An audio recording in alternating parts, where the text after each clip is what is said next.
Nah, apakah yang dimaksud dengan istilah shadow banned atau pelanggaran senyap ataupun pelarangan bayangan pada sebuah akun? Biasanya ini terjadi karena satu, kita sering melanggar kebijakan ataupun pedoman komunitas pada sebuah platform itu sendiri, kawan-kawan. Jadi biasanya seperti ini kira-kira, mungkin kalau kita sering terdampak PL dan semacamnya, tapi kan itu masih ada notifikasinya.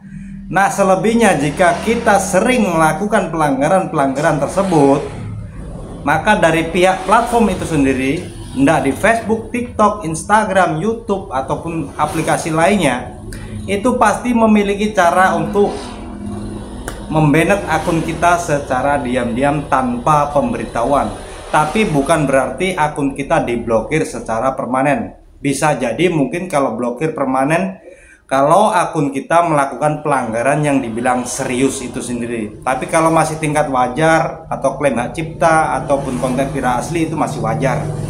Tapi jika kita melakukan pelanggaran tersebut terus-menerus, maka postingan kita itu bisa dibilang ditampilkan di beranda itu semakin turun, bahkan turun untuk mungkin dilihat oleh kawan-kawan kita itu sendiri, kawan-kawan.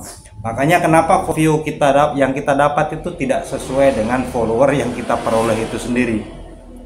Jadi sampai sini paham ya. Nah, selain pelanggaran-pelanggaran, bisa jadi karena kita sering mengcopy paste sebuah komentar atau sering mengirim stiker itu sendiri, kawan-kawan. Jadi satu stiker itu mungkin untuk berapa puluh komentar ke teman-teman, atau sering terdampak kita sering terkena spam, itu juga bisa terdeteksi ending-endingnya oleh si shadow banned itu sendiri. Jadi sampai sini paham ya, bukan karena saya ini tidak mau berinteraksi sana sini dan semacamnya. Yang namanya seorang kreator itu tujuannya kan fokus di dunia konten untuk menyuguhkan konten itu sendiri, kawan-kawan, bukan saling memantengi konten ya. Beda lagi kalau konten tersebut memang berdasar minat kita, itu beda cerita. Karena apa? Dari segi kita nonton berdasar durasi tonton itu pun sudah jelas. Tapi kalau kebanyakan sesama kreator yang nonton itu biasanya beberapa detik meninggalkan jejak, ditinggal gitu loh. Terlalu banyak di skip dan semacamnya.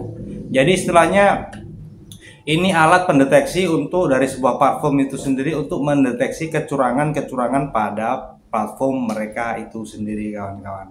Jadi sampai sini paham ya. Bersosial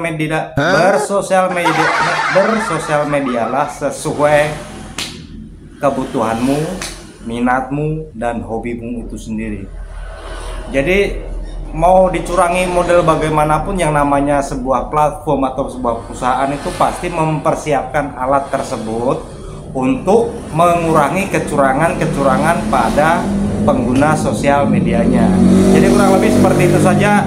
Semoga bisa menjawab keresahan atau pertanyaan atau kegelisahan terhadap akunmu yang kenapa stuck jalan di tempat di tempat. Jadi kurang lebih seperti itu saja. Karena saya sendiri juga mengalaminya dan alhamdulillah saya mendapat jawabannya. Jadi sampai sini bisa jadi bahan koreksi saya untuk melanjutkan perjalanan atau untuk melanjutkan petualangan saya di dalam bukan kreator ini, kawan-kawan. Salam waras, stop terlalu barbar, kawan.